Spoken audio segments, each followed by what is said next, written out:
Shalom, selamat pagi sahabat inspirasi. Mari kita membaca nats Alkitab dari Filipi 4 ayat 11. Demikian bunyinya. Kukatakan ini bukanlah karena kekurangan, sebab aku telah belajar mencukupkan diri dalam segala hal. Jika sebuah pertanyaan diajukan, siapa yang ingin bahagia? Pasti semua akan segera mengangkat tangan. Jika kemudian ditanyakan lagi, siapa yang tidak ingin bahagia? Pasti semua akan segera menurunkan tangan.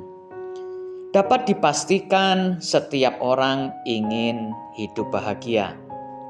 Apapun akan diusahakan, segala sesuatu akan diupayakan, bahkan semua direlakan demi yang namanya kebahagiaan.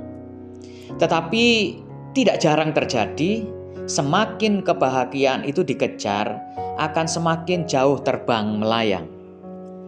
Salah satu hal yang membuat kita merasa tidak bahagia adalah jika kita merasa kurang dan kita memandangnya sebagai keterbatasan. Akibatnya kita merasa tidak puas dengan apa yang ada, karena acap kali yang kita inginkan tidak terrealisasi atau tidak bisa kita dapatkan. Ironisnya, manusia cenderung punya banyak keinginan dalam hidupnya. Ingin ini dan ingin itu, bahkan semua diingini. Tetapi realitanya tidak semua apa yang kita inginkan dapat terpenuhi. Dengan kata lain, apa yang kita inginkan berbeda dengan kenyataan yang ada. Apa yang kita harapkan berbeda dengan fakta yang terjadi. Inilah yang menimbulkan kekecewaan dan seringkali membuat kita merasa tidak bahagia. Rasul Paulus memberi nasihat bagaimana kita hidup lebih bahagia, yaitu dengan belajar mencukupkan diri dalam segala hal. Belajar mencukupkan diri berarti sedia menerima keterbatasan dan kekurangan yang ada dan menyesuaikan diri dengan apa yang ada. Kemampuan menyesuaikan diri inilah yang akan membuat kita lebih berbahagia. Paulus meneladankan ketika dalam kelimpahan ia tidak hidup berfoya-foya atau menghambur-hamburkan apa yang dimilikinya, tetapi tetap hidup dalam kesederhanaan. Dan sebaliknya, saat ia mengalami kekurangan pun, ia tetap merasa cukup dan memenuhi kebutuhan hidupnya dengan apa yang dimilikinya. Sehingga ia tetap mampu bersukacita dan bersyukur dalam segala keadaan. Sikap mencukupkan diri itulah yang membuat hidupnya lebih berbahagia.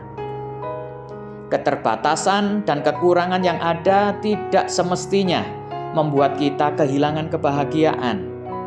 Kita harus bersikap bijak dalam mencukupkan diri dengan apa yang ada. Kesalahan yang sering kali terjadi adalah sikap memaksakan diri, padahal sebenarnya belum mampu. Misalnya, ingin beli ini, ingin beli itu dengan cara berhutang. Bukannya dilarang berhutang, tetapi kita harus berhitung apakah kita punya cukup kekuatan untuk mengangsurnya. Jangan sampai karena hutang tersebut kemudian membebani dan membuat kita merasa tidak bahagia pada akhirnya. Bahagia itu sederhana. Jika kita ingin mengalaminya, ambillah keputusan untuk belajar mencukupkan diri dalam segala hal. Maka segala perkara akan dapat kita tanggung di dalam Allah yang selalu memberi kekuatan kepada kita. Mari kita berdoa. Tuhan Yesus, kami percaya Engkau selalu memelihara hidup kami. Engkau menyediakan kebutuhan yang kami perlukan. Ajar kami selalu percaya kepadamu dan belajar mencukupkan diri dalam segala hal, sehingga kami selalu dipenuhi dengan sukacita-Mu dan hidup kami lebih berbahagia ke depan. Dalam nama Tuhan Yesus Kristus, haleluya, amin. Selamat beraktivitas, Tuhan Yesus memberkati.